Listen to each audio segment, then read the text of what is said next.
With the NFL trade deadline getting closer and closer, we are actually now officially under a week away. You're going to expect to see more and more moves, like this one yesterday. Roger McCreary got traded to the Los Angeles Rams for a conditional 2026 round pick. That's what the Rams got, and the Titans received a conditional 2026 fifth round pick. They might be asking me, Joey, why are we talking about the Rams and the Titans on the Packers report?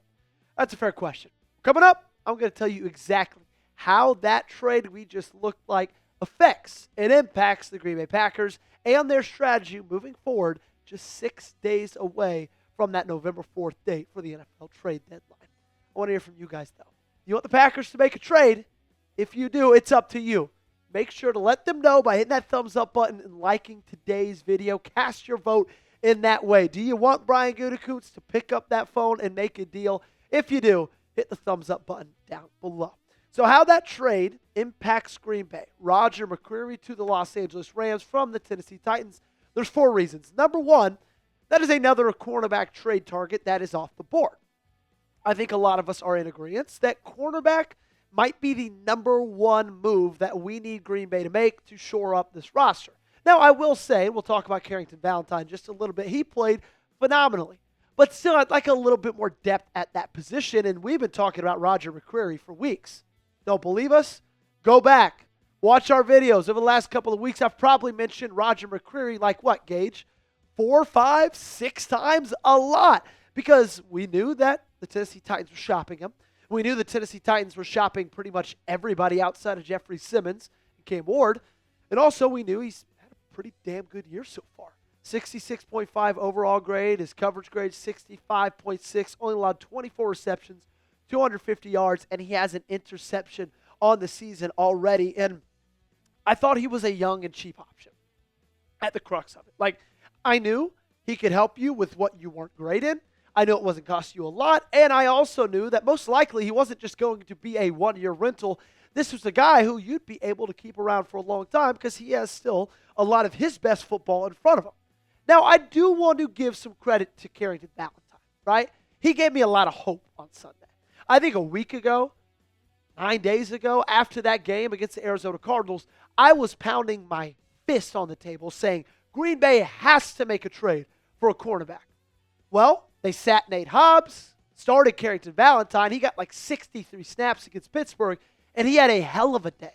63.8 overall grade, 67.2 coverage grade, only allowed 3 receptions for 21 yards, had that awesome pass breakup, one-on-one man coverage against DK Metcalf in the end zone. He was phenomenal, right?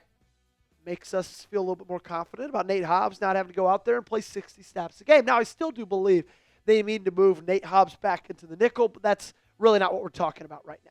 Regardless, when it comes to Roger McCreary, I would have liked him, but I wasn't in love with it because he wasn't a fit because he is that nickel cornerback role. And Green Bay needs an outside corner. But it has been confirmed over the last couple of days that the Packers did call the Tennessee Titans on Roger McCreary, so we do know that they were interested. So that takes officially another cornerback trade target off that board. You think the Packers should have traded for Roger McCreary? Give me a yes or give me a no in the comment section down below. Was it a blown opportunity? What do you think? Let me know right now. Next, the Rams signed Micah Robinson from Green Bay. The Titans, not the Rams. Because the Titans traded away Roger McCreary, they needed to subsequently fill in another spot to fill in for Roger McCreary, and they chose Micah Robinson, who is currently on your practice squad. Cortland Griffin is the one that broke the news, saying Micah Robinson off the Packers squad. He's 23, played at Tulane, and was a 7th-round draft pick in the 2025 NFL Draft. Now, when it comes to Micah Robinson, ladies and gentlemen, I'm not going to lie. It was always kind of a confusing pick in the first place. I'll never forget covering the draft. It's day 3. You're exhausted because you're covering it for 3 straight days. You're in the 7th round. You kind of just want to get home and get some sleep at that point. And then they pick a guy in Micah Robinson who you didn't even have on your draft board. And a lot of people, let's be honest, did not really have on their draft board. He ended up not making the roster, but they signed him to the practice squad, wanted to keep him around. I feel like Green Bay wanted to keep him, though, as a developmental piece. Now, unfortunately, when you do put someone on the practice squad, anybody in the league can sign them to their active roster, okay? So, because he's on the practice squad for Green Bay, does not mean they have the rights to keep him if somebody wants to sign him to their 53-man. I do think it's a little bit of a hit for Green Bay because I believe they wanted to develop him, see what he might turn into in the years to go or to come. And regardless, that's just less cornerback depth that you have. And already, the depth on this roster at that position wasn't even that great to begin with. It's pretty good at the top. Carrington Valentine, Keisean Nixon, both having great seasons so far. Nate Hobbs, roller coaster. Bo Melton, he's been fine, but we all know Bo Melton isn't a star at the cornerback position. And then Kamal Haddon, who you really have not seen at all, and many people were surprised that he ended up making that 53-man. Don't go anywhere. Because I believe the third thing about this is the Packers might make a move soon. Okay? And I'm going to talk about that in just a second. Before that, let's hear a word from our sponsor. Before we go any further in today's show, I got to give a massive shout out to my favorite sponsor, our great friends at Underdog. Football season is in full swing, and Underdog is the best place to get in on all the action. Let's cut to the chase. If you download the app today and sign up with promo code PackersReport, you score $100 in bonus funds or entries when you play your first $5. Playing on Underdog is easy. Just pick whether your favorite players will go higher or lower on stats like rushing yards, receptions, touchdowns, and more. Get your picks right, and you could win up to 5,000 times your cash. Here are my Underdog picks for Sunday's game against the Carolina Panthers. Give me the higher on Josh Jacobs, 13.5 yards longest rush. Couple of touchdowns against the Steelers, but not his best day. I think he bounces back in a big way. Tucker Kraft, he continues to stay hot. Give me the higher on 4.5 receptions for him. And Rico Dowdle, he's had a really, really good season. I think it goes higher than 50.5 rushing yards. Download the app today and sign up with promo code PackersReport to score $100 in bonus funds or entries when you play your first $5. That's promo code PackersReport. Underdog. Make picks, win money.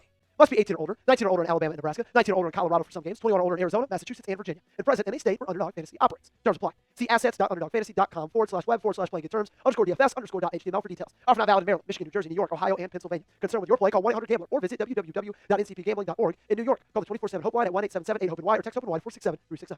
So I believe because Micah Robinson is now off of the market, and we know that Green Bay was interested in trading for him at one point, a move could be coming because of that. Easton Butler, a guy we've been keeping pretty good tabs on recently, a great source for inside information on the Green Bay Packers, tweeted this out yesterday, a bunch of eye emojis, insinuating that something might be happening soon. Someone replied to him asking what's happened. He said, just some workouts this week. One might be big. Of course, people thought that meant Asante Samuel Jr. might be coming down the pike. So they were asking him about it. And he said, Asante Samuel Jr., not healthy, was signed by another team, or just decided not to work out for Green Bay. And that's what somebody asked him. He said, clear to work out, not for contact yet, not signing this week. And then Uncle James asked any timeline for when that could change. Clearly he isn't healthy yet, so may not be a viable option for the season. Easton Butler said soon. We know that they have called on Asante Samuel Jr., okay? We know that they did call on Asante Samuel Jr. during the bye week to kind of just check on his availability, check on his health, but they were told that he was going to have a CAT scan sometime in middle to late October. Well, he's had that, and it looks like kind of waiting on things to be cleared officially to work out with contact. They want to get some eyes on them himself and see if he's actually ready to play in the National Football League. In my opinion, I feel like the Green Bay Packers need to do something. Yes, you got a great game out of Carrington Valentine. Yes, you've had some great games out of Keisean Nixon, but I feel like this is the final thing you need to be the most well-rounded team you could be. You're never going to be perfect. There's always going to be injuries and bad players that come into play, but I feel like this is something that you can actually, have impact on, that you can actually take into your own hands and change. There's 3 cornerback trade targets I'm going to talk about that you guys need to keep your eye on. Number 1, Alontae Taylor, the New Orleans Saints. Number 2, Riq Woolen, cornerback with the Seattle Seahawks. And number 3, Michael Carter II, cornerback with the New York Jets. All 3 of these guys we pretty much know for certain are on the trade blocks for their teams. Riq Woolen we talked about a lot. I think he'd be a decent fit, although he kind of has some highs and lows, a little bit more roller coastery of a prospect that I would be interested in. Kind of a Nate Hobbs in his own right. Michael Carter, I'm really not interested at all. I'm not going to spend much time on that. I don't think he'd be that much of an impact. But Alontae Taylor, I think he could be something special. He's young. He's not going to cost you a lot.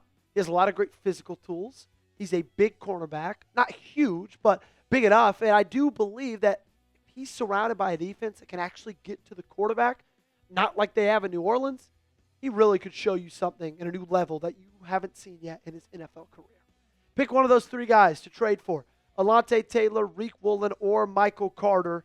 And let me know in the comment section down below by giving me their initials. So give me an AT, an RW, or an MC.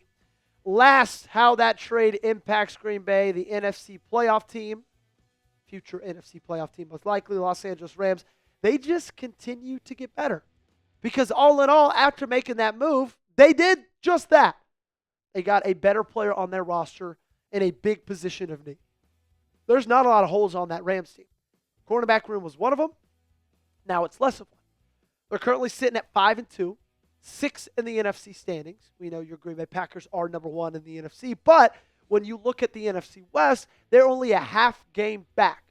Meaning, if the Seahawks drop a couple games in the future, Los Angeles keeps winning, they're going to jump up and they could have the 2 or 3 seed or even compete for that 1 seed if they continue to win because they're only a 2-loss team as they currently sit right now. Very realistic that at some point over the next couple of months, or I guess when the playoffs start, that you could face them in the postseason. That's a very, very realistic opportunity. And we know that they're a good team with a good quarterback, a great defensive line, and now they just add a really good young corner to the mix as well in Roger McCreary. That's going to do it for today's show. Make sure you got me followed on social media, Twitter, Instagram. I'm everywhere, but I'm right here every single day, so make sure you subscribe to the Green Bay Packers.